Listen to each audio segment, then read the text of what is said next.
कुछ चीजें हम। तो चलिए शुरू करते हैं। Let me share my screen.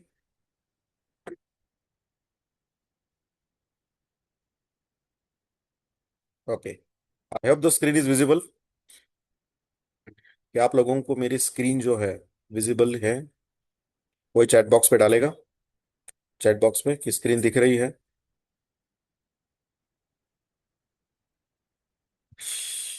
Okay. Thank you Gupta ji, thank you Vidya ma'am, thank you Shobha ma'am, thank you Sushil sir, Sushil Madi sir, Sangeeta ma'am, Shakuntala ma'am, Vivo Santosh sir, Oppo Gangadhar sir.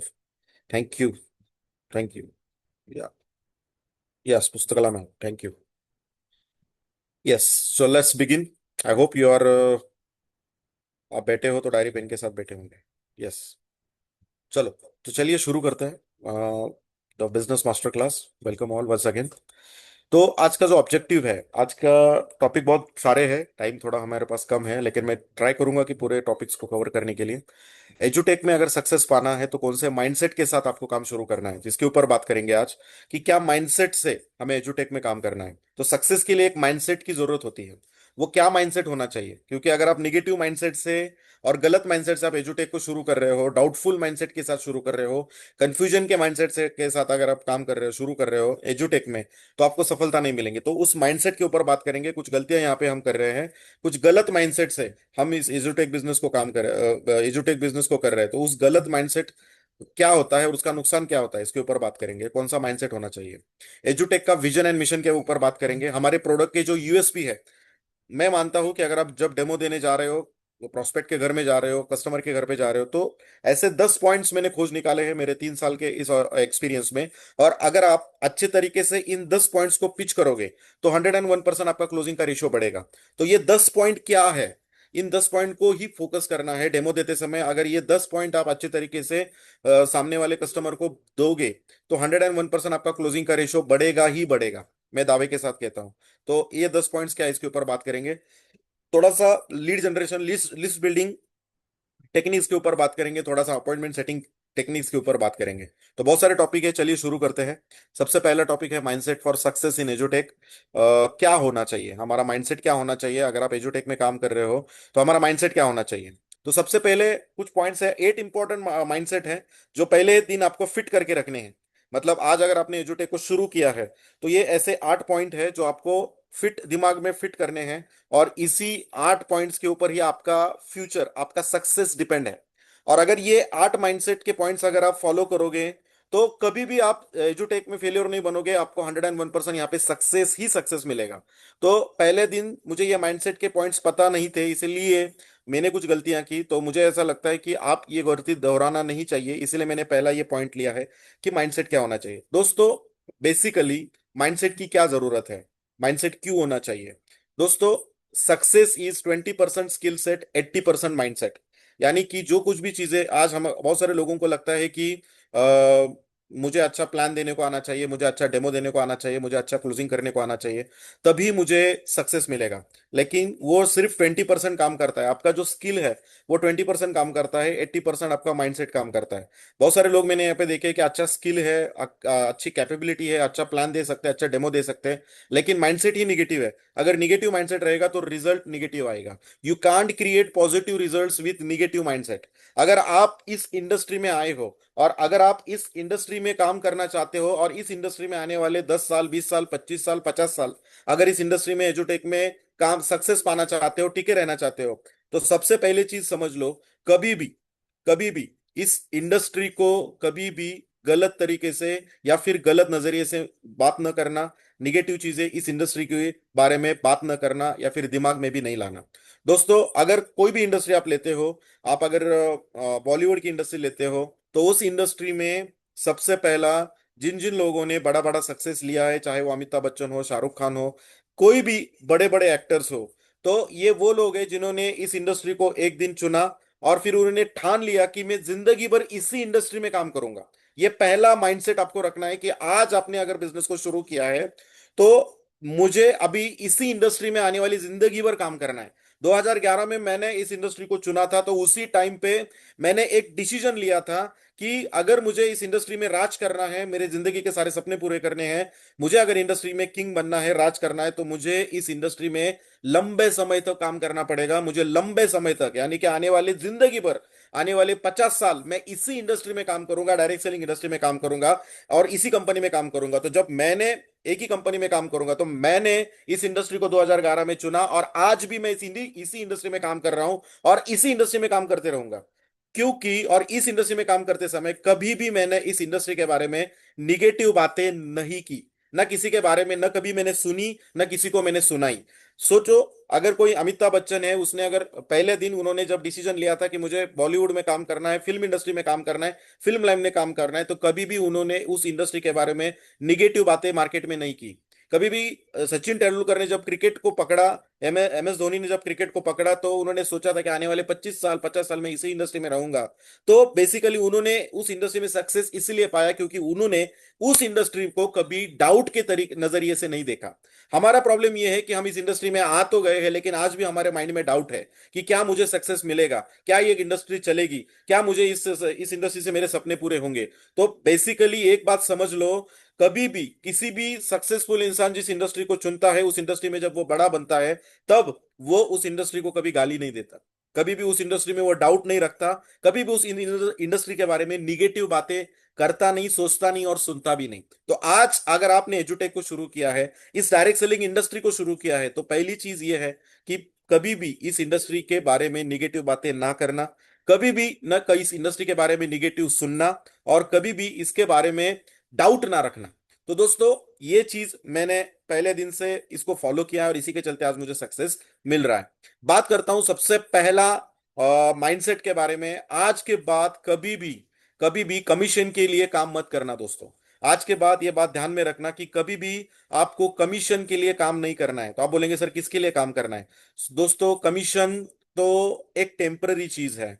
आप अगर मिशन पे काम करोगे, आप अगर मिशन के ऊपर काम करोगे, तो कमीशन आने ही वाला है। बात समझ लो, कमीशन तो आने ही वाला है, लाइफ लॉन्ग आने वाला है। तो आज के बाद ये बात समझ लो कि basically you are not a sales person.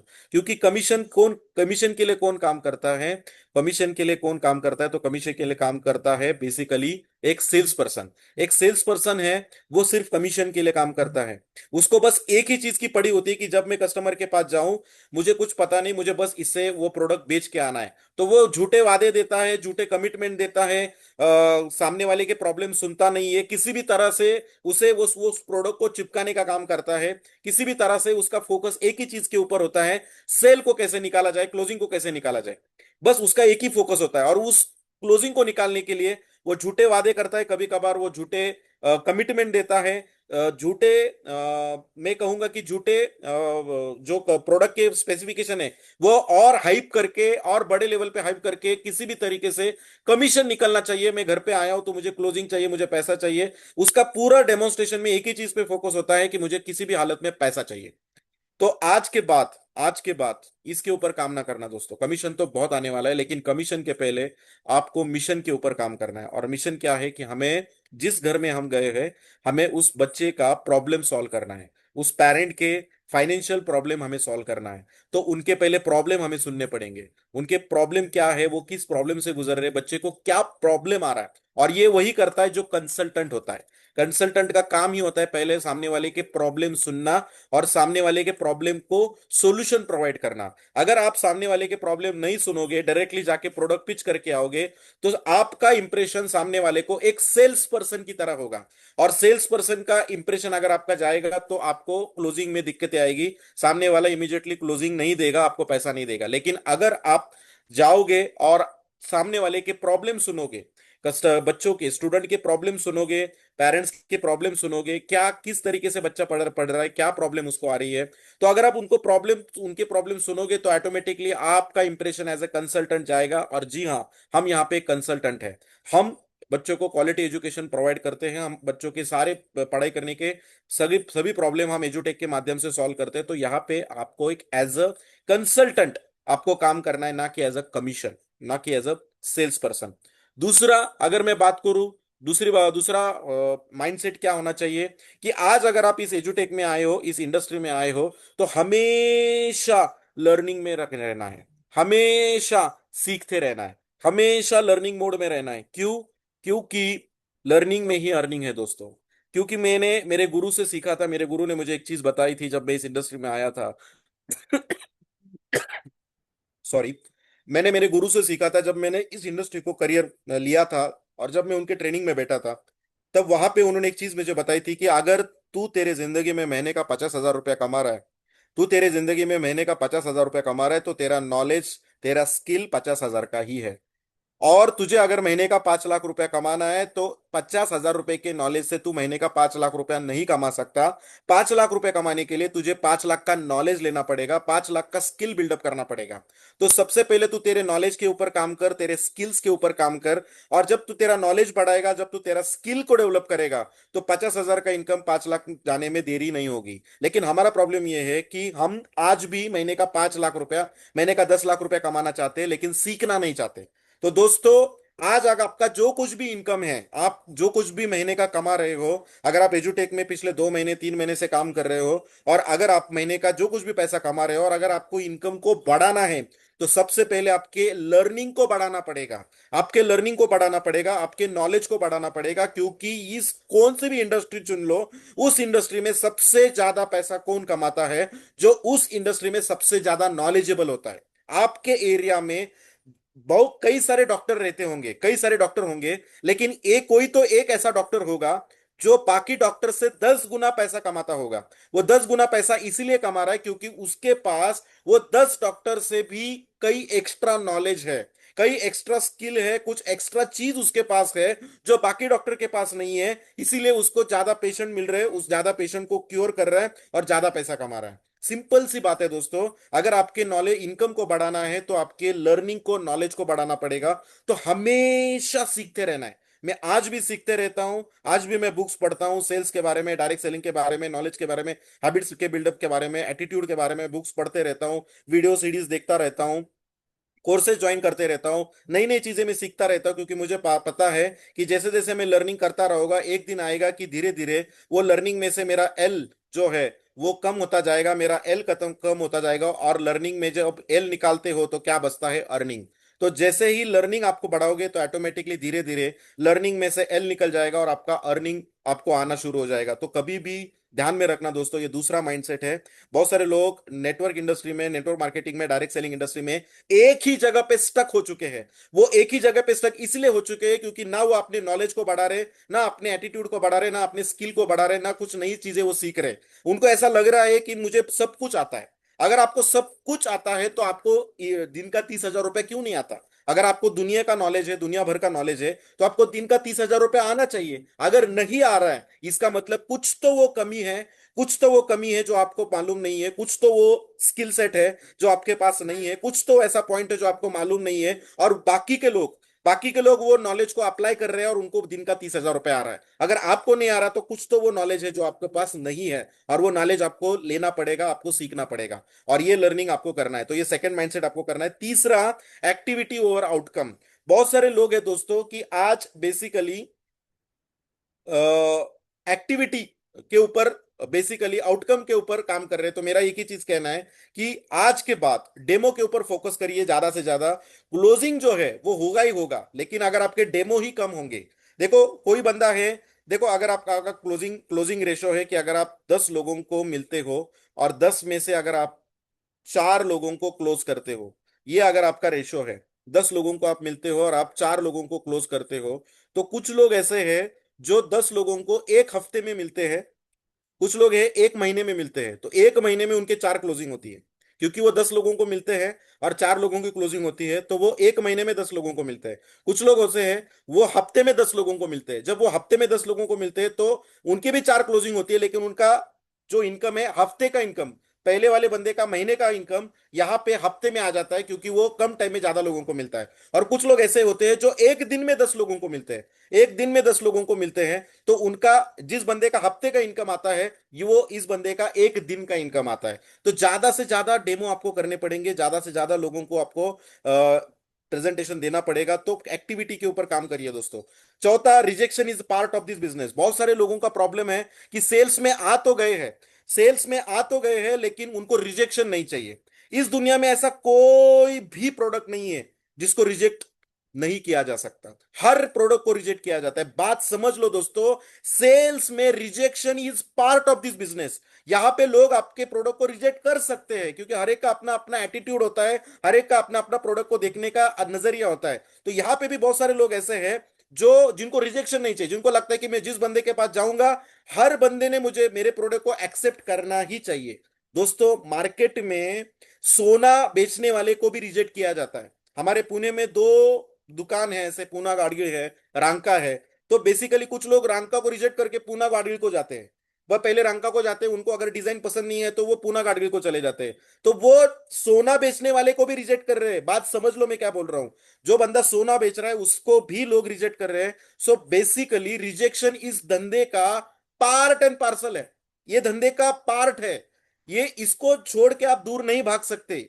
बात समझ लो। जैसे कि फॉर एग्जाम्पल, अगर आपको आपके आपके दोस्त है, कोई बंदा है, कोई दोस्त है, और वो न्यूज़पेपर एजेंसी उसने शुरू की है, जिसको जो सुबह न्यूज़पेपर सेल करता है, न्यूज़पेपर घर घर जाके बांटता है, और उसने एक एजेंसी ली है एक एरिया की, और वो थोड़ा सा पैसा कमा रहा है, और आप उसको देखते हो, आप उसको मोटिवेट, आपके उसकी इनकम को देख के थोड़ा मोटिवेट होते हो, और आप बोलते हो कि नहीं, मुझे भी मेरा न्यूज़पेपर एजेंसी का बिजनेस शुरू करना है मेरी एरिया में, और आप शुरू कर देते हो। लेकिन प्रॉब्लम ये है कि आप बोलते हो नहीं, मुझे न्यूज़पेपर एजेंसी का बिजनेस शुरू करना है, लेकिन प्रॉब्लम है कि मैं सुबह 4:30 बजे नहीं उठूंगा।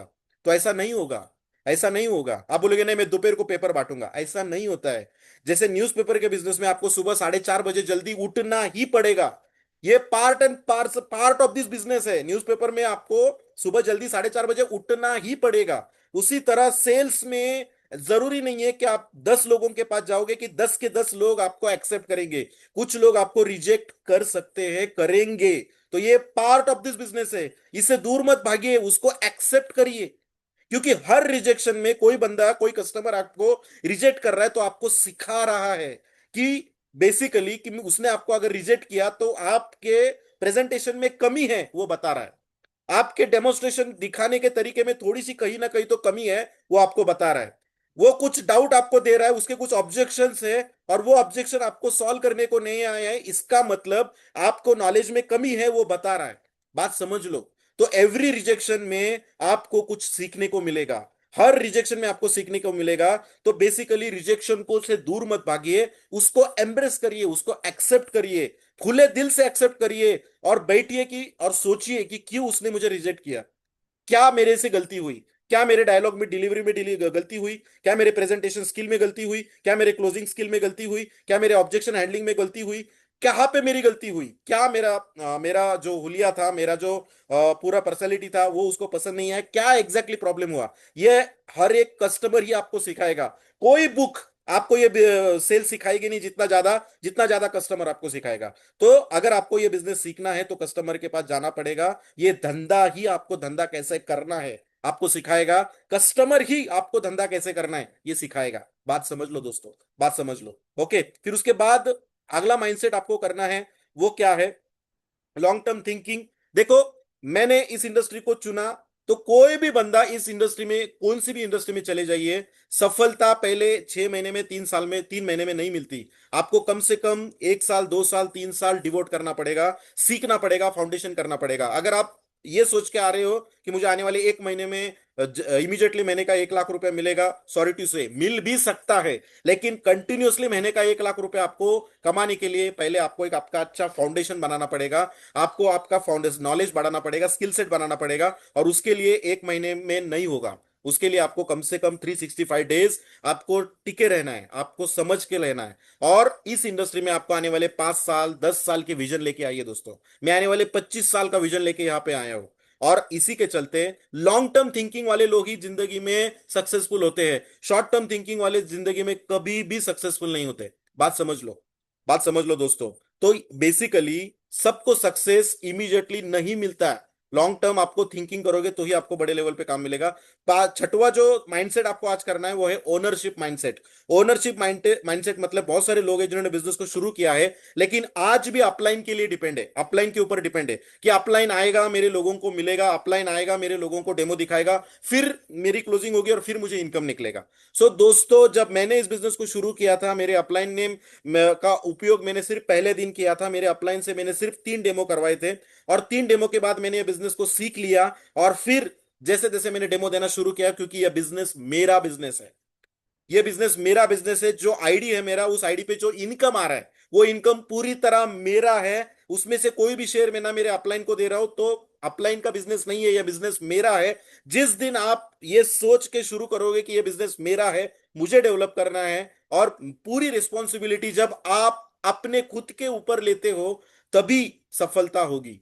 बात समझ लो, तभी सफलता होगी। तो आज के बाद कभी भी ट्राई करिए कि अपलाइन के ऊपर डिपेंड ना रहने की। क्योंकि जब आप कोई बिजनेस शुरू करते हो, कोई भी बिजनेस मार्केट में शुरू करते हो, तो आप मुझे बताइए सर, क्या उस बिजनेस में कोई आपको मदद करने आता है? कोई मदद करने आता है? आपने फॉर एग्जांपल एक मैं कहता हूं होटल का बिजनेस शुरू किया, आपने पूरी तरह, तो ओनरशिप किसकी होती है? वो पूरे होटल में, होटल को पूरी तरह सफलतापूर्वक चलाने की पूरी रिस्पॉन्सिबिलिटी किसकी होती है? आपकी, क्योंकि आप ओनर होते हो उस होटल के।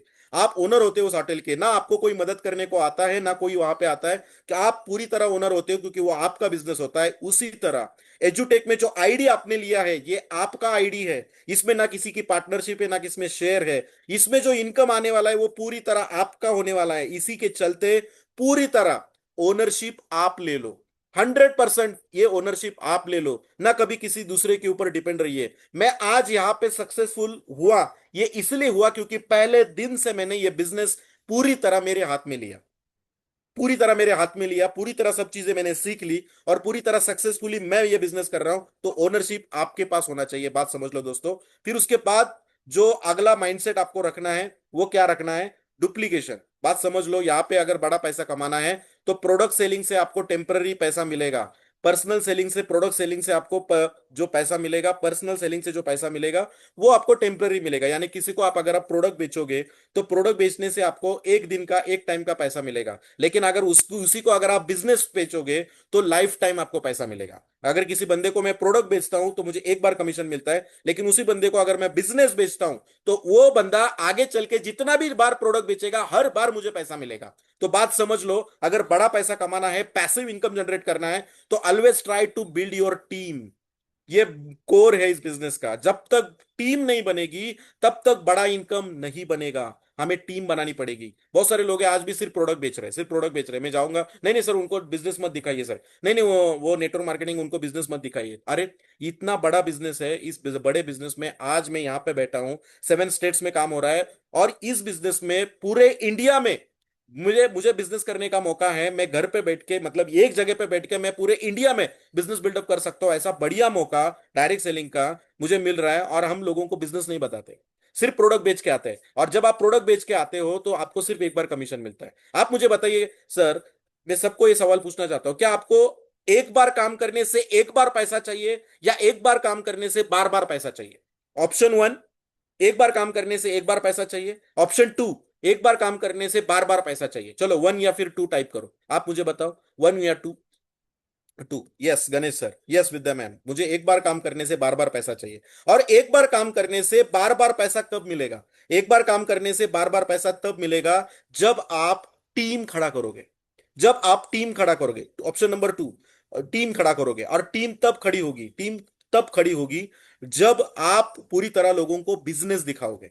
बात समझ लो, बिजनेस दिखाओगे। आप सिर्फ प्रोडक्ट बेच के आओगे तो आपको सिर्फ एक बार, मैंने पहले 90 दिन में, मेरा स्टोरी बताता हूं, जब मैंने इस बिजनेस को शुरू किया पहले हफ्ते में मैंने 17 लोगों को डेमो दिखाया। मेरे नजदीकी 17 लोगों को मैंने डेमो दिखाया। और जब मैंने 17 लोगों को डेमो दिखाया, एक सेकेंड, मैंने 17 लोगों को डेमो दिखाया, तो 17 में से 13 लोगों ने मुझे क्लोजिंग दिया, पैसा दिया। और ये क्लोजिंग रेशो इतना क्यों निकला? क्योंकि मेरे क्लोज लोग थे, मेरे नजदीकी लोग थे। तो 13 लोगों ने मुझे क्लोजिंग दिया और 13 लोगों को मैंने ज्वाइन किया। पहले हफ्ते में मैंने 17 लोगों को डेमो दिखाया था। अब 13 में से, अब 13 में से 13 के 13 लोगों को मैंने बिजनेस दिखाया। 13 के 13 लोगों को जब मैंने बिजनेस दिखाया तो 13 में से 8 लोगों ने बिजनेस को सीरियसली लिया। 13 में से 8 लोगों ने बिजनेस को सीरियसली लिया, और फिर मैंने 3 महीने 90 दिन इन 8 लोगों को बिजनेस सिखाया। मैंने सीखा, मैंने उनको सिखाया, मैंने सीखा, मैंने उनको सिखाया। इन 8 लोगों को मैंने बिजनेस सीखा, मैंने खुद सीखा, और इन लोगों को मैंने सिखाया, मैंने खुद सीखा, इनको सिखाया। हर एक चीज जो कुछ भी मैं सीखता था, मैं उनको सिखाता था। जो कुछ भी चीज मैं नई चीज आज सीखता था एजुटेक में, मैं इन 8 लोगों को सिखाता था। मैंने ग्रुप ग्रुप ग्रुप बनाया था, और इन 8 लोगों को मैं सिखाता था, हर चीज में सिखाता था। जो कुछ भी चीज मुझे आज सीखने को मिलती थी, मैं उनको सिखाता था। और धीरे धीरे क्या हुआ, 8 लोग 90 दिन में मास्टर बन गए, 8 लोग 90 दिन में लीडर बन गए। और उन 90 दिन का ऊपर जो मैंने काम किया, इसके ऊपर मैं आज भी पैसा कमा रहा हूं। ऐसा नहीं कि मैं आज काम नहीं कर रहा हूं, मैं आज भी काम कर रहा हूं, लेकिन उन 8 लोगों को जो मैंने बिजनेस सिखाया, उन्हीं 8 लोगों के ऊपर आज 7,000 लोगों का टीम मेरा खड़ा हो गया। 7,000 लोगों का टीम मेरा खड़ा हो गया, बस उन 8 लोगों को मैंने बिजनेस सिखाया था, और उन्हीं 8 लोगों के ऊपर मेरा इतना इनकम हुआ, जो रिकरिंग डेली बेसिस पे आ रहा है। तो जो पहले 90 दिन में मैंने जो काम किया था, उसी की काम के ऊपर मुझे आज भी पैसा आ रहा है। तो this is called passive income. This is when will this happen? When will this happen? ये कब होगा? जब मैं टीम को बिल्ड करूंगा। तो आपके दिमाग में ये माइंडसेट आज से रख दो, जब तक बड़ी टीम नहीं बढ़ेगी, तब तक बड़ा पैसा नहीं आएगा। तो आज के बाद टीम बनानी पड़ेगी, और टीम की बनने की शुरुआत होती है आपसे। पहले आपको एक लीडर बनना पड़ेगा। पहले आपको, जब आप लीडर बनोगे, जब आप पूरी तरह एक लीडरशिप अपने हाथ में लोगे, तो धीरे धीरे आप लोगों को भी लीडर बनाना शुरू करोगे। बात समझ लो। So this is the 7th point, and the last point which I want to tell over last point I want to tell you, basically, consistency beats intensity. Consistency beats intensity. 1 hour a day for 365 days beats any person who works 10 hour in a day and disappear for 15 days. इसका मतलब क्या है?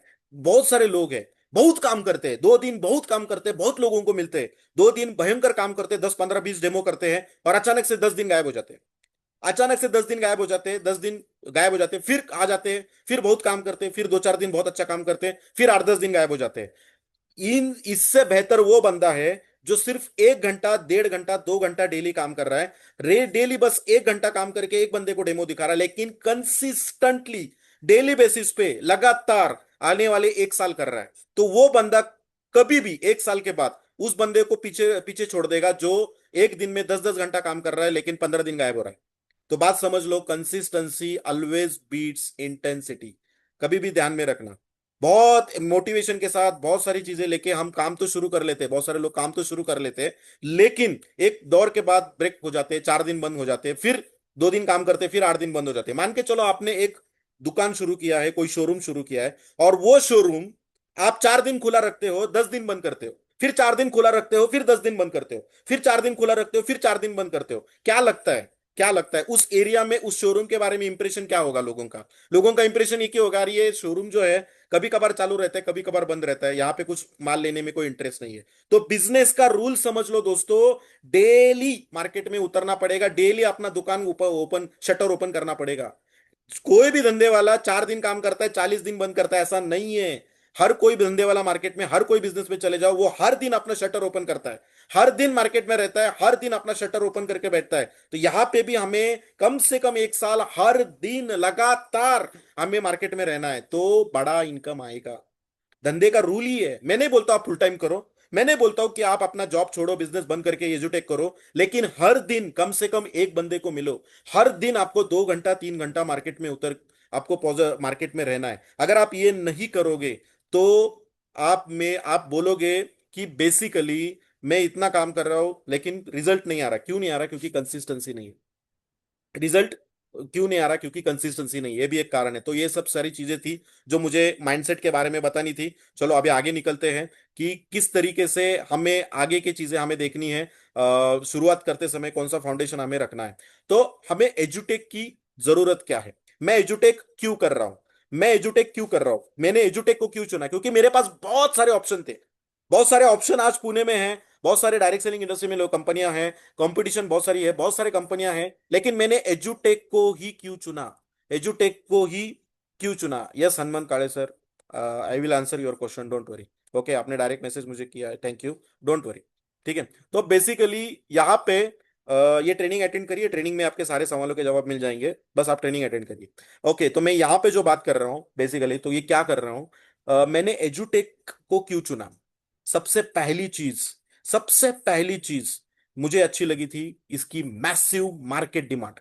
Massive market demand, massive massive massive market demand. बात समझ लो। आज बहुत सारे लोग हैं जो कुछ प्रोडक्ट बेच रहे हैं, जो बहुत सारे लोग हैं जो प्रोडक्ट बेच रहे हैं। अब जो प्रोडक्ट बेच रहे हैं, क्या उस प्रोडक्ट की डिमांड है? क्या उस प्रोडक्ट में कंपटीशन है? क्या उस प्रोडक्ट को मार्केट में कोई सस्ते रेट में बेच रहा है? ये सब चीजें देखनी पड़ेगी। बहुत सारे लोग हैं महंगे महंगे एमएलएम में, नेटवर्क मार्केटिंग में महंगे महंगे प्रोडक्ट बेच रहे हैं, और उससे भी कई सस्ते प्रोडक्ट मार्केट में अवेलेबल है, ट्रेडिशनल सिस्टम में अवेलेबल है। तो पहली चीज मुझे ये चीज समझ में आई कि एक एजुकेशन इंडस्ट्री में मैं काम कर रहा हूं, और ये नॉन एंडिंग, कभी भी ना बंद होने वाली इंडस्ट्री है। और इसमें आज 25 करोड़ बच्चे हैं पूरे इंडिया में।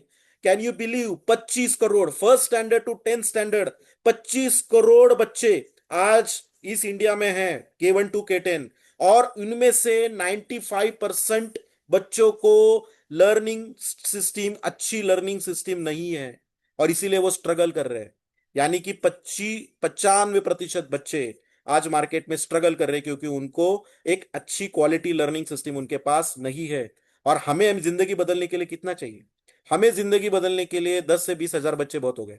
आपकी जिंदगी के सारे सपने पूरे हो जाएंगे अगर आप 10 से 20 हजार बच्चे, 20 हजार बच्चों तक पहुंच जाते हो। तो 25 करोड़ बच्चे हैं, और इस 25 करोड़ में एवरी डे नए बच्चे कितने पैदा हो रहे हैं? 70,000 एवरी डे। 70,000 बच्चे एवरी डे पैदा हो रहे हैं, जो 5 साल के बाद हमारे पास ही आने वाले। बात समझ लो, इतना बड़ा मार्केट है। और इस मार्केट में 95% बच्चों को प्रॉब्लम है, क्योंकि उनके पास लर्निंग सिस्टम नहीं है। इसीलिए मैंने एजुटेक को चुना। मैंने एजुटेक को इसलिए चुना क्योंकि एक यूनिक प्रोडक्ट है। बात समझ लो। दूसरा, दूसरा कारण था यूनिक लर्निंग मॉडल इन अफोर्डेबल प्राइस। एक अफोर्डेबल प्राइस में मैं एक जो पैकेज प्रोडक्ट लेके जा रहा हूं मार्केट में, वो मार्केट रेट से कम में है। आज मैंने डायरेक्ट सेलिंग इंडस्ट्री में काम किया है, 2011 से काम किया है। कई बार मैंने ऐसे प्रोडक्ट देखे हैं जो मार्केट रेट से महंगे होते हैं, और मुझे पिच करना पड़ता है, मुझे पुश करना पड़ता है, मुझे कन्विंस करना पड़ता है सर। तो वो बोलता है नहीं, मार्केट में इतने में मिल रहा है, लेकिन इसमें ये क्वालिटी है, उसमें वो क्वालिटी है। मार्केट में सर 20 रुपए में साबुन मिल रहा है, लेकिन मेरा 100 रुपए का साबुन है। तो बोले अरे मार्केट में तो 20 रुपए में साबुन मिल रहा है, तुझे तेरा 100 रुपए वाला क्यों लूं? नहीं, इसमें ये है, इसमें वो है, इसमें ये जड़ी बूटी, इसमें वो आयुर्वेदा है, इसलिए आपको ये साबुन लेना पड़ेगा। और इसी मार्केट में मैंने ऐसे बहुत सारे लोग देखे हैं, मार्केट रेट से महंगे प्रोडक्ट बेचते हैं। लेकिन पहली बार डायरेक्ट सेलिंग इंडस्ट्री में, पहली बार नेटवर्क मार्केटिंग में एक ऐसा प्रोडक्ट आया है जो मार्केट रेट से कम रेट में हम बेच रहे हैं। जो मार्केट रेट से कम रेट में बेच रहे हैं, क्योंकि आज अगर आप देखोगे बहुत सारे ट्यूशन है, इट इज सब्जेक्टिव।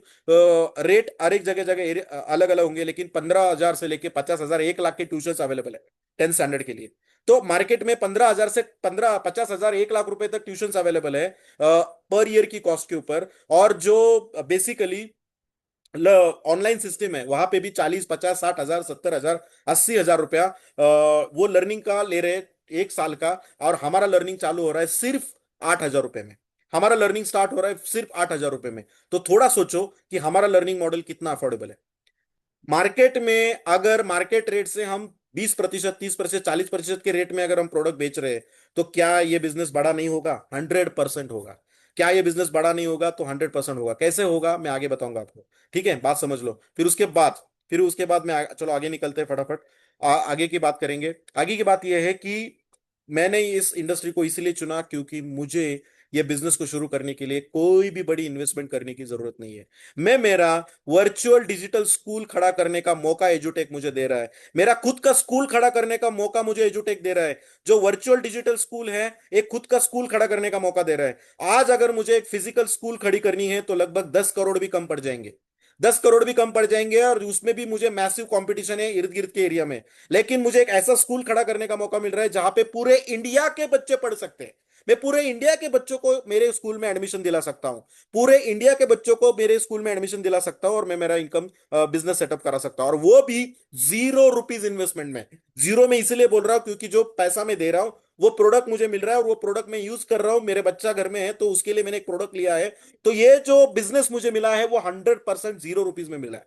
और इस ₹0 इन्वेस्टमेंट में मैं मेरा खुद का वर्चुअल डिजिटल स्कूल खड़ा करने का मौका मुझे एजुटेक दे रही है। इससे बेहतर मौका क्या है दोस्तों? इससे बेहतर अपॉर्चुनिटी क्या है, ये समझ लो दोस्तों। फिर उसके बाद अगर हम आगे जाते हैं, 100% स्केलेबल बिजनेस। 100% scalable business. अगर मैं कोई बिजनेस शुरू भी कर देता हूं मार्केट में, कोई ट्रेडिशनल बिजनेस शुरू कर देता हूं, तो उस बिजनेस में मुझे जो कस्टमर आएंगे तो वो कौन से कितने दूर के एरिया तक आएंगे।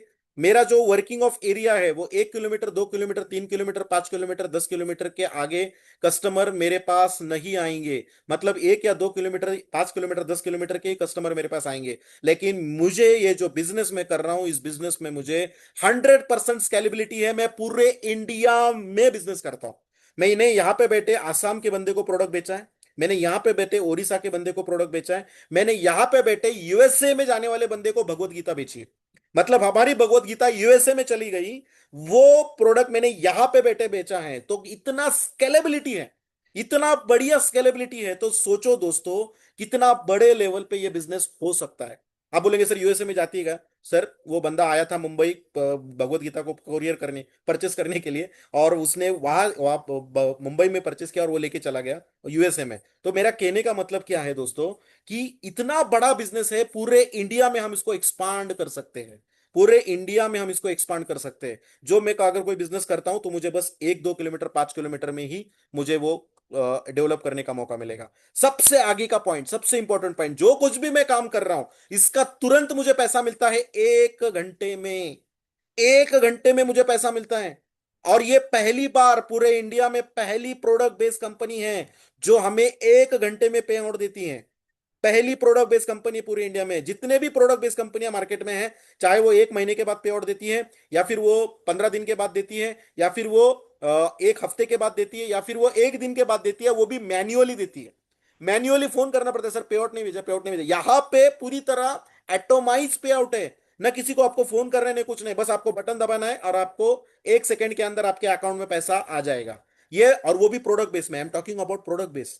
कितना बढ़िया सिस्टम है कि जो कुछ भी मैं काम कर रहा हूं, कंपनी मुझे 1 घंटे के अंदर मुझे मेरा पैसा दे रही है। मतलब इतना बड़ा मोटिवेशन मैंने कहीं पे नहीं देखा था, और इसीलिए मैंने एजुटेक को चुना। एजुटेक को चुनने के पीछे ये एक बहुत बड़ा कारण था। फिर उसके बाद और एक चीज मुझे अच्छी लगी यहां पे, जब कंपनी ने रिवॉर्ड लॉन्च किए। आज तक मैंने बहुत सारे रैंक क्वालिफाई किए, बहुत सारी कंपनी में, मतलब जिस दिन कंपनी में मैंने काम किया, बड़े बड़े रैंक मैंने क्वालिफाई किए। लेकिन जब मैंने रैंक क्वालिफाई किया, कोई भी किसी भी कंपनी ने मुझे रैंक क्वालिफाई करने के बाद मुझे कोई कैश रिवॉर्ड नहीं दिया। लेकिन यहां पे कंपनी हर रैंक पे मुझे कैश रिवॉर्ड दे रही है। जैसे जैसे मैं एक एक रैंक क्वालिफाई करते जाऊंगा, हर एक रैंक पे मुझे कैश रिवॉर्ड अलग से मिलेगा। ये सबसे बड़ी चीज मुझे यहां पे लगी।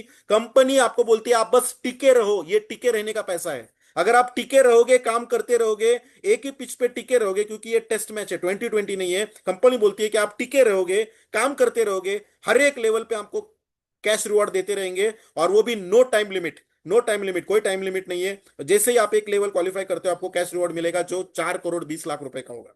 तो ये चीज मुझे अच्छी लगी कि मेन इनकम छोड़ के, जो अपना मेन इनकम है, मेन इनकम जो है अपना ग्रुप मैचिंग बोनस, उसको छोड़ के कंपनी मुझे सिर्फ 4 करोड़ के कैश रिवॉर्ड दे रही है। तो ये कितना बढ़िया मौका है दोस्तों यहां पे काम करने का। जो बोनस मुझे यहाँ पे, रिवॉर्ड मुझे कंपनी यहाँ पे दे रही है। ठीक है, फिर उसके बाद हम आगे चलते हैं कि क्या चीजें मैंने अच्छी लगी मुझे। 7वां पॉइंट था मीनिंगफुल एंड रेस्पेक्टफुल बिजनेस। क्योंकि मैं कोई रैंडम प्रोडक्ट नहीं बेच रहा हूं दोस्तों। मैं कोई तेल साबुन टूथपेस्ट नहीं बेच रहा हूं। मैं तेल साबुन टूथपेस्ट नहीं बेच रहा हूं, मैं एक बच्चे को एक अच्छा फ्यूचर बेच रहा हूं। मैं बच्चे का फ्यूचर बना रहा हूं। और ये एक रिस्पेक्टफुल बिजनेस है। यहां पे रिस्पेक्ट मिलता है। यहां पे पेरेंट लोग घर रिस्पेक्ट देके बुलाते हैं, और रिस्पेक्टली हमें सुनते हैं, और रिस्पेक्टली बहुत अच्छा चाय भी पिलाते हैं। क्यों? क्योंकि उनको जो सबसे बड़ा कंसर्न है उनके चाइल्ड के फ्यूचर का, उसका सॉल्यूशन देने के लिए हम उनके घर में जा रहे हैं। तो बहुत रिस्पेक्ट मिलता है, बहुत प्राउड फील होता है जब कोई बच्चा को अच्छे मार्क्स मिलते हैं, जब कोई उसका एकेडमिकल स्कोर ग्रोथ होता है, जब कोई बच्चा जिसको पढ़े में थोड़ा भी इंटरेस्ट नहीं था, जब बेसिकली उसको अच्छे मार्क्स स्कोर कर लाता है, वो इतना प्राउड फील होता है, एक रिस्पेक्ट जनरेट होता है। खुद को एक प्राउड फील, आईने में जब मैं खड़ा रहता हूं, मुझे बहुत अच्छा रिस्पेक्ट प्राउड फील होता है मेरे खुद के बारे में, कि मैं एक बहुत बढ़िया फ्यूचर बिल्डिंग में देश को बिल्ड करने वाला बिजनेस में काम कर रहा हूं। एक सोशल कॉज बहुत बड़ा काम यहाँ पे कर रहे हैं। और बेसिकली लास्ट सबसे इंपॉर्टेंट चीज जिसके लिए हम आए हैं, वो क्या है? Financial growth, personal growth, financial growth और लाइफस्टाइल को बढ़ाने के लिए आए हैं। इसको मैंने सबसे लास्ट में रखा है। बेसिकली देखो, पैसा तो हर जगह हम कमाने वाले हैं, लेकिन ये जो पहले 7 पॉइंट मैंने दिए थे ना, वो मार्केट में नहीं है। और ये जो सबसे इंपॉर्टेंट चीज है, पैसों के साथ मुझे यहाँ पे क्या मिला। अब तक मैंने 4 कंट्री में घूमा। मैं बैंकॉक गया, मैं वियतनाम गया, मैं बेसिकली दुबई गया, और अभी मैं मलेशिया जा रहा हूं। तो बात समझ लो दोस्तों, 4 फॉरेन ट्रिप मैंने विन किए, 1 रुपया भी कंपनी का खर्चे से नहीं। मतलब सॉरी, मेरे खुद के खर्चे से नहीं, कंपनी के खर्चे से मैं घूमा। दुबई, मैं दुबई में गया तो चार, चौथी कंट्री मेरी दुबई थी। तो कहने का मतलब क्या है दोस्तों, बेसिकली कि इस तरीके से अलग अलग फॉरेन में घूमने का मौका मुझे यहाँ पे मिलता है। फिर उसी के साथ एक अच्छा सपना पूरा करने का मौका मौका मिलता है, अपनी लाइफस्टाइल को इंप्रूव करने का मौका मिलता है। यहाँ पे मैंने मेरे कार को अपग्रेड किया, मेरे लाइफस्टाइल को मैंने अपग्रेड किया, हर चीज को मैं अपग्रेड करते जा रहा हूँ, मेरे लाइफस्टाइल को अपग्रेड करते जा रहा हूँ, क्योंकि मेरा इनकम बढ़ रहा है। तो बेसिकली ये सब चीजें यहीं पे मिलती है दोस्तों। पैसों के साथ यहाँ पे एंजॉय बहुत सारा होता है, बहुत सारी एंजॉयमेंट होती है, बहुत सारे अपना रिस्पेक्ट रिस्पेक्ट होते हैं, कॉन्टैक्ट्स बिल्डअप होते हैं, और पूरी दुनिया हम घूमते हैं। पूरी दुनिया हम घूमते हैं, तो इसीलिए हमें एजुटेक करना है। अगर आपको पैसा कमाने के साथ अगर आपको एंजॉयमेंट भी चाहिए, तो आपको एजुटेक करना पड़ेगा दोस्तों। एजुटेक की सेवा पॉसिबल नहीं है। तो चलिए आगे देखते हैं, चलो थोड़ा सा 1 मिनट में कंपनी का प्रोफाइल देखेंगे। कंपनी की प्रोफाइल क्या है, तो कंपनी का नाम है एनकेसीएल एजुटेक प्राइवेट लिमिटेड, और कंपनी के फाउंडर है मिस्टर नीलेश खेड़ेकर सर। बहुत ही यंग पर्सनैलिटी है, बहुत ही यंग डायनामिक पर्सनैलिटी है, जिन्होंने एट द एज ऑफ 28 इस प्रोजेक्ट को शुरू किया फ्रॉम पुणे। 19 फरवरी 2022 को इस प्रोजेक्ट को उन्होंने शुरू किया पुणे से। एक बिजनेस एंटरप्रेनर है, जिन्होंने मल्टीपल बिजनेसेस वो रन करते हैं। आज अगर देखेंगे तो 8 से 10 अलग अलग बिजनेस वो ऑलरेडी रन कर रहे हैं, बिजनेसमैन फैमिली से बिलोंग करते हैं। He is very much financially sound, और करोड़ों का टर्नओवर उनका मंथली होता है। ऐसी पर्सनालिटी के साथ ऐसी पर्सनालिटी ने हमें इस कंपनी को शुरुआत किया है। ऑलरेडी 15 से भी ज्यादा राज्यों में कंपनी का काम हो रहा है, और 70 नहीं, अभी 80,000 हो गया। 80,000 से भी ज्यादा स्टूडेंट्स को ऑलरेडी हमने इस एजुटेक के जरिए फिजिकल लर्निंग का फायदा 80,000 से भी ज्यादा बच्चों ने उठाया है फ्रॉम ऑल ओवर इंडिया। और इसी के चलते वो इंडिया का फास्टेस्ट ग्रोइंग एडटेक प्लेटफॉर्म है, जो मैं यहाँ पे कहना चाहूंगा प्राउडली। उसी के साथ आज अगर मैं सर के बारे में बात करूं, तो अलग अलग उनके बहुत अलग अलग बिजनेसेस है, और वो अलग अलग बिजनेसेस वो रन कर रहे हैं। जैसे अगर मैं देखूंगा कि वीवो मोबाइल की डिस्ट्रीब्यूटरशिप पूरे पुणे की, अभी तो उनकी महाराष्ट्र की डिस्ट्रीब्यूटरशिप लेने की बातचीत चल रही है। तो इस तरीके से पूरे पुणे की वीवो मोबाइल की डिस्ट्रीब्यूटरशिप उनके पास है। लॉजिस्टिक, एनकेसीएल लॉजिस्टिक जो ट्रांसपोर्ट का बिजनेस है, राजेंद्र रिलायंस के नाम से उनके लॉजिस्टिक्स में बहुत बड़ा ट्रांसपोर्ट का बिजनेस है। फिर कंस्ट्रक्शन चालू है, स्लीपिंग पार्टनर है, जिनके वो अलग अलग जगह एरिया पे उनके कंस्ट्रक्शन चालू है। रियल एस्टेट में उनका प्लॉटिंग का बहुत बड़ा बिजनेस है। पुणे में कई एरिया में उनके मौके के इंपॉर्टेंट इंपॉर्टेंट जगह पे उनके प्लॉट्स है। फिर उनके खुद के होटल्स है, 2 होटल्स है, एक बानेर में है, एक स्वारगेट में बहुत बड़ा होटल है। उसी के साथ अलग अलग जगह पे उनके पेट्रोल पंप्स है। तो रेवेन्यू बहुत बड़ा है। मैं ये क्यों कहना चाहता हूँ, यहाँ पे बहुत सारे नेटवर्कर लोग बैठे हैं, उनको लगता है कि क्या मैनेजमेंट के पास पैसा है कंपनी को बड़ा करने के लिए, क्या मैनेजमेंट के पास, क्या वो फाइनेंशियली उतनी साउंड है? 100% है।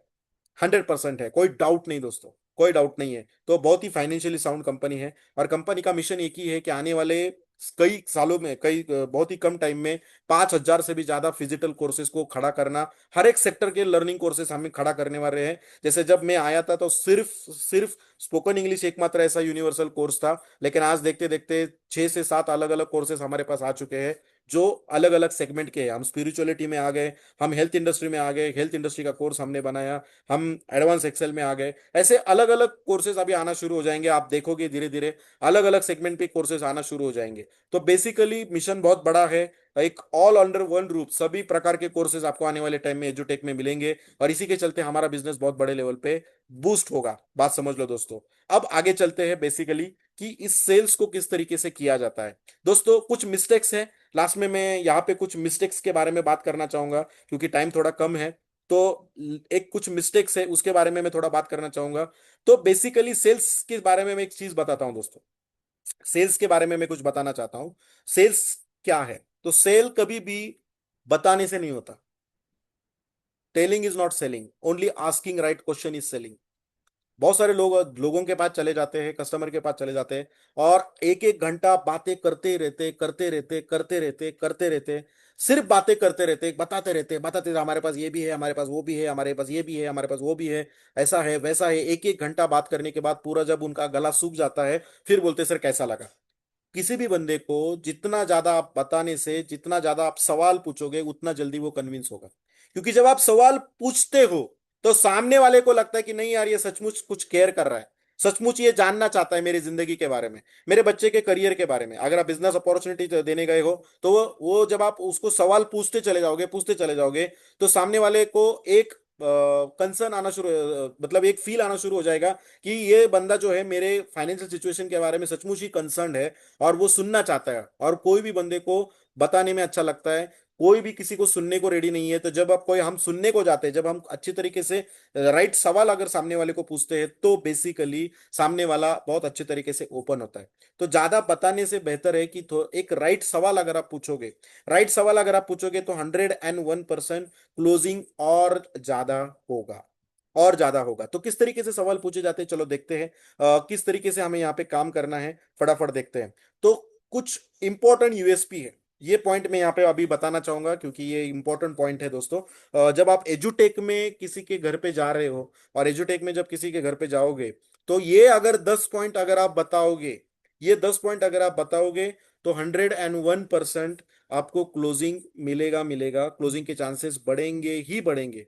तो 10 यूएसपी है, बहुत सारे लोग ये 10 यूएसपी नहीं बताते हैं, और इसी के चलते क्लोजिंग नहीं होता है। तो कौन से ऐसे 10 यूएसपी है, चलो फटाफट देखते हैं कि क्या ये 10 यूएसपी है। और ये 10 यूएसपी बताने के समय भी अगर आप 10 सवाल अच्छे तरीके से पूछोगे, 10 सवाल अगर आप पूछोगे, तो 101% सामने वाला और अच्छे तरीके से क्लोजिंग करेगा। तो पहला सवाल उनको पूछना है, ये यूएसपी है, लेकिन शुरुआत करना है हमें सवाल करने से, क्योंकि मैंने क्या कहा था, you you can sell more by asking right questions. जितना ज्यादा आप अच्छे सवाल पूछोगे, उतना ज्यादा सामने वाला कस्टमर धीरे धीरे क्लोजिंग की तरफ आ जाएगा। तो पहला सवाल अगर हम उनको पूछते हैं, जब आप जाते हो घर में और आप उनको पूछते हो पहला सवाल, इसी सवाल में आपको जवाब में देना है सामने वाले को एक अच्छा तरीके से उस यूएसपी। यूएसपी यानी क्या? Unique selling point. हमारे प्रोडक्ट का यूनिक सेलिंग पॉइंट क्या है, वो हम उन वहां पे बताएंगे, लेकिन उसके पहले हम उसको सवाल पूछेंगे। पहला सवाल ये होगा कि उनको पूछेंगे कि क्या लगता है सर आपको, कि क्या सचमुच क्वालिटी एजुकेशन हर एक बच्चे को भारत देश में, हर एक बच्चे को अच्छी शिक्षा मिलती है क्या? क्या बोलेगा सामने वाला? जब आप ये सवाल पूछोगे, जब आप सवाल पूछोगे, तो सामने वाला क्या बोलेगा? सामने वाला बोलेगा नहीं मिलती है सर। जब वो आप बोलोगे नहीं मिलती है, जब वो बोलेगा नहीं मिलती है, तो उसको दूसरा सवाल पूछना है, क्यों नहीं मिलती सर? बस सवाल पूछते जाना है। जितना ज्यादा आप सवाल पूछोगे ना, उतना ज्यादा वो ओपन होगा, उतना ज्यादा वो ओपन होगा। बोलता है नहीं, अच्छी शिक्षा इसलिए नहीं मिलती क्योंकि आज भी मैंने एक बंदे को सवाल पूछा था ये, कि सर चांगलं शिक्षण का नाही, प्रत्येक विद्यार्थ्याला का नाही मिळत आहे? मिळतं का? ते बोले नाही मिळत आहे. म्हणजे का नाही मिळत आहे?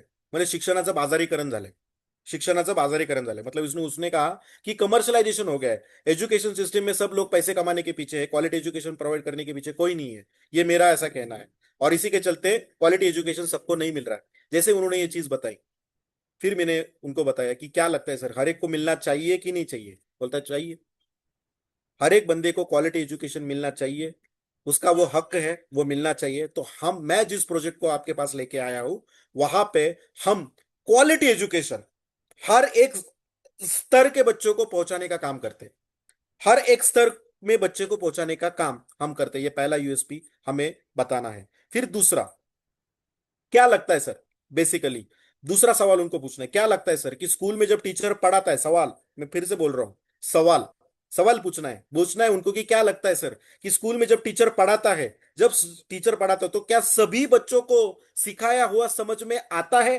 बोलते हैं नहीं सर, सभी बच्चों को नहीं समझ में आता। फिर दूसरा सवाल पूछता हूँ, क्यों नहीं आता है सर, क्या लगता है हमको, क्यों नहीं उनको सिखाया हुआ समझ में नहीं आता है? बोलते हैं नहीं सर, सभी बच्चों की ग्रास्पिंग पावर सेम नहीं होती।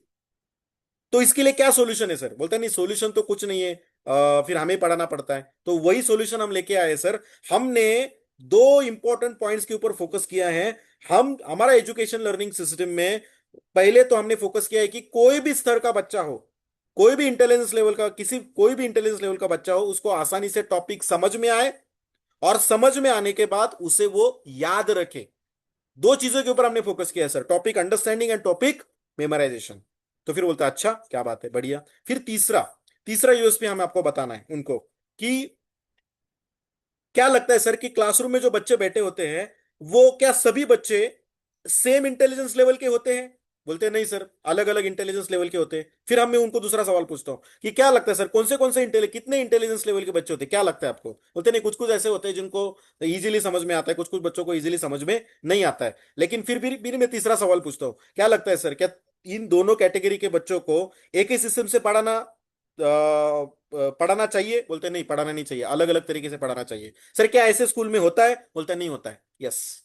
तो इसी के ऊपर हमने सर एक ऐसा लर्निंग पैटर्न डिजाइन किया है। बात समझ लो सर, क्लासरूम में तीन कैटेगरी के बच्चे बैठे होते हैं, फास्ट लर्नर, मीडियम लर्नर और स्लो लर्नर। और इन तीनों कैटेगरी के बच्चों के अलग अलग प्रॉब्लम होते हैं, अलग अलग अभी मैं ज्यादा प्रोडक्ट में नहीं घुसूंगा। जब मेरा प्रोडक्ट का ये होता है, तब मैं इको होता है, तब मैं प्रोडक्ट के बारे में बताता हूँ। तो बेसिकली मैं बताता हूँ कि तीन अलग अलग कैटेगरी के बच्चे होते हैं और तीनों के प्रॉब्लम अलग अलग होते हैं। और तीनों के प्रॉब्लम हमने जाने, और हमने जो लर्निंग पैटर्न डिजाइन किया है, ये तीनों के प्रॉब्लम का सोल्यूशन देने का पूरा प्रयास हमने किया है। तो लर्निंग पैटर्न इस तरीके से बनाया है जो तीनों बच्चों के, तीनों कैटेगरी के बच्चों को सॉल्यूशन प्रोवाइड करता है, फास्ट लर्नर, मीडियम लर्नर और स्लो लर्नर। फिर चौथा यूएसपी, सर क्या लगता है आपको कि टीचर कोई भी टॉप चैप्टर बच्चे को सिखाता है तो कितने बार सिखाता है? बोलते नहीं, एक बार दो बार सिखाता होगा। सर आपको पता है कि एक चैप्टर को एक टीचर को एक कितना टाइम अलॉट किया होता है? बोलते नहीं, 35 से 40 मिनट। और 35 से 40 मिनट में क्या उनको सफिशियंट टाइम मिलता है कि कोई भी टॉपिक को रिपीटेशन में सिखाए? बोलते नहीं, सफिशियंट टाइम तो नहीं मिलता है, वो एक ही बार सिखा पाते हैं। अब जब वो एक ही बार सिखा पाते हैं, तो क्या सभी बच्चों को एक बार सिखाने से समझ में आएगा? बोलते नहीं, समझ में नहीं आएगा, सभी बच्चों को समझ में नहीं आएगा। और फिर क्या होगा सर, अगर किसी बच्चे को समझ में नहीं आता है तो फिर वो क्या करता है? बोलते हैं, क्या करता है वो, क्या सभी बच्चे हैंड रेज करके ये टॉपिक मुझे दोबारा सिखाओ ऐसे रिक्वेस्ट करते हैं टीचर को? नहीं करते सर। फिर क्या करते हैं आप? नहीं, फिर हमें ट्यूशन पे रिलाय होना पड़ता है। पर ट्यूशन में भी वही होता है। बोले वाह, वही पे वही होता है।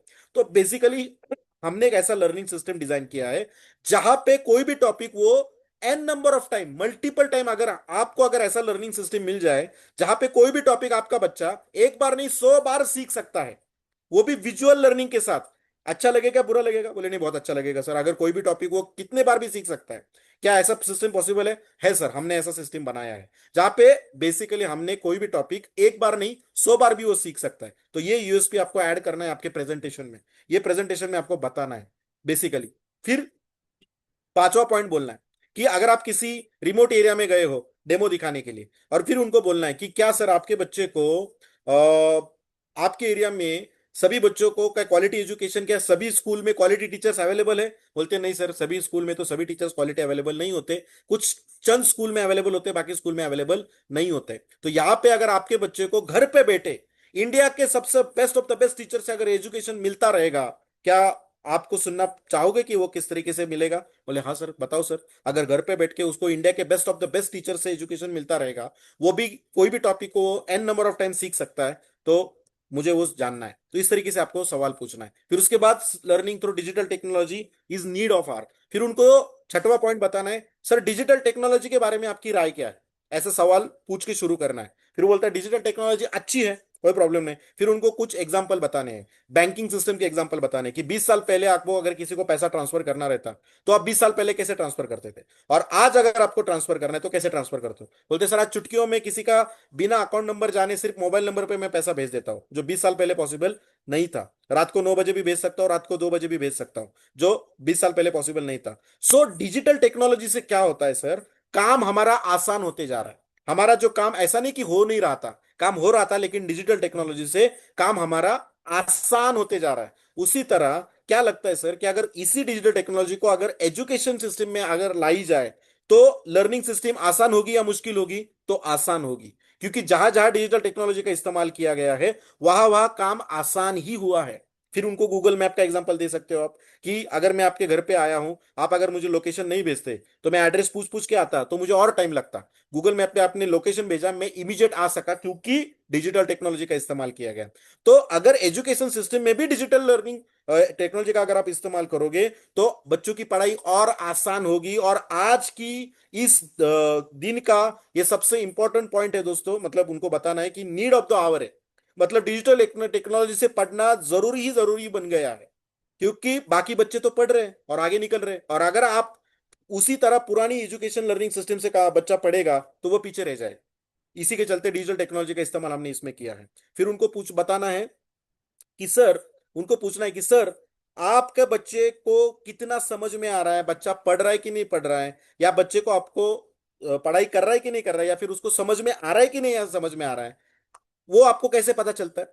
छोड़ दो थोड़ा ये प्रोजेक्ट एजुटेक को छोड़ दो। आप मुझे बताओ सर कि आप आपके बच्चे का असेसमेंट कैसे करते हो, कि आपको बच्चे को ये टॉपिक समझ में आ रहा है कि नहीं आ रहा है, कैसे समझ में आता है? बोलते कैसे समझ में आता है? मैं जब तक रिपोर्ट कार्ड नहीं आता तब तक समझ में नहीं आता। अगर रिपोर्ट कार्ड में उसको अच्छे मार्क्स आ गए, इसका मतलब उसको समझ में आया, उसको उसने पढ़ाई की। लेकिन अगर उसने रिपोर्ट कार्ड में मार्क्स कम आए, इसका मतलब उसको कुछ समझ में नहीं आ रहा।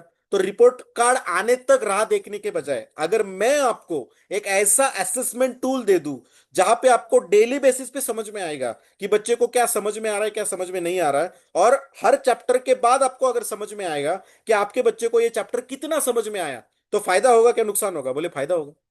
वो हमें पूछना है उनको, बोलता नहीं फायदा होगा। अगर असेसमेंट चैप्टर वाइज होगी तो 101% आप अपने बच्चे की इंप्रूवमेंट ट्रैक कर सकते हो, जो वहां पे स्कूल में क्वार्टरली ट्रैक होगा। क्वार्टरली बाद ही असेसमेंट होता है। यूनिट टेस्ट कब होता है? डेली तो नहीं होता है, क्वार्टरली होता है। तो क्वार्टरली एक 3 महीने के बाद आपको समझ में आएगा, लेकिन यहाँ चैप्टर वाइज आप अपने बच्चे की इंप्रूवमेंट ट्रैक कर सकते हो। ऐसा टूल हमने एजुटेक में बनाया है। फिर उसके बाद 8वां, सर, स्कूल का जो टीचर है वो कितने टाइम के लिए आपके बच्चे के साथ कनेक्टेड है? बोलता है 45 मिनट। सर, 45 मिनट में वो आपके साथ कनेक्टेड है। 45 मिनट गुजरने के बाद अगर वो जब पढ़ाई करने को बैठता है इस घर में, और वहां पे अगर उसे कुछ डाउट आता है, अगर वो सुबह सिखाया हुआ टीचर ने कोई टॉपिक सिखाया है, शाम को वो घर पे बैठा है और उसी टॉपिक को दोबारा वो पढ़ रहा है, और उसी पे अगर उसी में उसको कुछ डाउट आता है, तो आप मुझे बताइए सर, क्या वो स्कूल का टीचर उसका डाउट क्लियर कर सकेगा? बोले नहीं। अभी उसको डाउट क्लियर कराना है तो वो कैसे करेगा? एक तो आपको पूछेगा, पेरेंट्स को पूछेगा, आपको पूछेगा, दोस्त को कॉल करेगा, गाइड ओपन करेगा, या फिर यूट्यूब ओपन करेगा, या फिर कल जाके टीचर को पूछेगा। लेकिन अगर मैं आपको एक ऐसा सिस्टम टूल दे दूं जहां पे हम आपके बच्चे को एक डिजिटल टीचर के साथ कनेक्ट करके रखेंगे, जो 24/7 आपके बच्चे के साथ कनेक्टेड रहेगा, एक ऐसा डिजिटल टीचर जो रात को 2 बजे भी आपके बच्चे के साथ कनेक्टेड रहेगा, सुबह 5 बजे भी कनेक्टेड रहेगा, और बच्चा रात को 2 बजे भी ऑर्डर करे कि मुझे ये टॉपिक सीखना है, तो हमारा टीचर आपके बच्चे को सिखाएगा। एक बार नहीं, 100 बार भी सिखाएगा। तो कैसे लगेगा? बोलते नहीं, बहुत बढ़िया लगे। सो ये एक यूएसपी है जो आपको बतानी है। और ये यूएसपी अगर आप नहीं बताओगे, ये सारे यूएसपी अगर आप बताओ, आशा करता हूं कि आप नोट डाउन कर रहे हो बेसिकली। ओके। और फिर उसी के साथ 9वां यूएसपी क्या है? 9वां यूएसपी ये है कि जब बच्चा पढ़ता है, उसको कुछ डाउट आता है, तो हमारे पास डाउट क्लियरिंग सेशंस भी होते हैं। हम डाउट क्लियरिंग सेशंस भी लेते हैं, जहां पे पूरी तरह बच्चे के सभी डाउट्स क्लियर किए जाते हैं। हर लाइव सेशन को शुरू करने के बाद पहले 10 मिनट में डाउट पूछे जाते हैं, और डाउट क्लियर करने के बाद ही क्विज शुरू होती है। तो डाउट क्लियरिंग सेशन हमारे पास मिलते हैं, जो पूरे साल भर हम कंटिन्यू करते हैं। आपको हर एक बेनिफिट आपको सामने वाले को अच्छे तरीके से बताना पड़ेगा, कस्टमर को। और लास्ट में, क्या कोई ट्यूशन, अगर वो बोलते हैं नहीं मैंने ट्यूशन लगाई मेरे बच्चे को, सर क्या आपके ट्यूशन में स्कॉलरशिप मिलती है? हमारे ट्यूशन में बच्चा पढ़ेगा भी, और 18,000 रुपए तक उसको स्कॉलरशिप भी मिलेगी। आपके बच्चे को यहाँ पे बैठे 18,000 रुपए, 18,000 रुपए तक स्कॉलरशिप जीतने का मौका आपको मिलेगा ना, जो ना कभी स्कूल में मिलता है, ना कोई किसी ट्यूशन में मिलता है। ये बस पूरी इंडिया में एजुटेक में मिलता है। सर क्या लगता है आपको? ये यूएसपी आपको बताना पड़ेगा। 18,000 रुपए तक स्कॉलरशिप अमाउंट, और आपको दिखाना है फिर social proof. Psychology psychology of sales में सोशल प्रूफ एक टूल होता है, जहाँ पे आपको दिखाना है कि कैसे कितने बच्चों ने स्कॉलरशिप जीता है। तो आपके मोबाइल में आपको 10-20 बच्चों के फोटो डालने हैं, जिन्होंने 150 रुपया, 100 रुपया, 50 रुपये जीते हैं। इसके सबके आप जब बैनर दिखाओगे तो सामने वाला इंप्रेस होगा। जितना ज्यादा बताने से ज्यादा पूछोगे और जितना ज्यादा दिखाओगे, उतना ज्यादा क्लोजिंग होगा। बात समझ लो। बहुत सारे लोग क्लोजिंग नहीं कर हो रहा। क्लोजिंग क्यों नहीं हो रहा है? कंप्लेन करते रहते हैं, क्योंकि बाकी चीजें के ऊपर ज्यादा बातें होती है, ये चीजों के ऊपर बातें नहीं होती।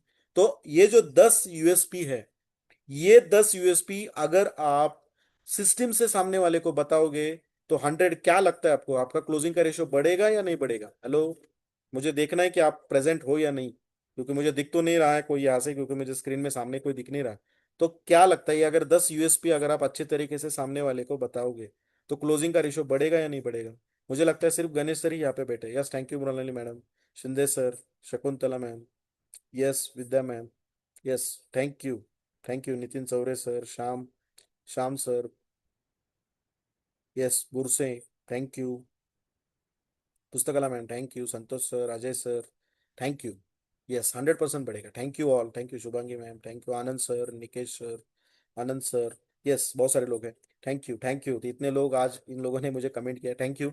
तो दोस्तों, बात समझ लो कि ये यूएसपी है, और इन्हीं यूएसपी के ऊपर आप अगर आप काम करोगे तो 101% क्लोजिंग का रेशो बढ़ेगा। ओके। और बहुत सारी चीजें हैं, मैं यहाँ पे, अभी टाइम की थोड़ी पाबंदी है, टाइम हमारे पास नहीं है। अगले टाइम और सारी चीजें मैं यहाँ पे बताने के लिए ट्राई करूंगा पूरी तरह। ओके। तो ज्यादा समय नहीं ले सकता मैं, क्योंकि टाइम मेरे पास लिमिटेड है। कुछ चीजें हैं, मैं यहाँ पे कुछ मिस्टेक्स भी बताने वाला था, लेकिन चलो अगले बार सेशन में लेंगे हम कि किस तरीके से कुछ मिस्टेक्स हम करते हैं और इसको किस तरीके से वो किया जाता है। तो लिस्ट बिल्डिंग टेक्निक्स और बहुत सारी चीजें आपने कई बार देखी होगी। तो ये कुछ चीजें थी जो माइंडसेट के बारे में मुझे बतानी थी, कुछ चीजें थी जो मुझे प्रोडक्ट के बारे में बतानी थी, और यहाँ पे मैंने देने का प्रयास किया है। आई होप अगर आप ये चीजें फॉलो करोगे, आई होप जो 8 पॉइंट्स मैंने बताए थे माइंडसेट के ऊपर, इसके ऊपर काम करोगे, और ये 8 पॉइंट आपको जिंदगी भर याद रखने, कि कभी भी इसे इन्हें भूलना नहीं है। और इसी के साथ ये जो 10 यूएसपी है, इसके ऊपर बार बार इसके ऊपर आपको प्रैक्टिस करना है, आपके नॉलेज को बढ़ाना है, आपके स्किल्स को बिल्ड डेवलप करते रहना है। 101% क्लोजिंग आएगा, पक्का सक्सेस मिलेगा। मुझे मिल रहा है, मेरे जैसे कई लोगों को एजुटेक में सक्सेस मिल रहा है। एक एक करके रैंक बिल्डअप हो रही है, एक एक करके लाइफ में वो आगे बढ़ रहे हैं, एक एक करके उनके सपने पूरे हो रहे हैं। आपका भी होगा, बस एक्शन लेने की देरी है दोस्तों। तो एक्शन ले लीजिए, घर से बाहर उतरिए, मार्केट में उतरिए, कस्टमर के पास जाके बैठिए, ये पॉइंट प्रेजेंट करिए, और 100% आपका क्लोजिंग निकालेगा। Thank you, thanks a lot. मिलते हैं अगले सेशन में, तब तक के लिए bye bye, good night, take care, bye. Thank you all.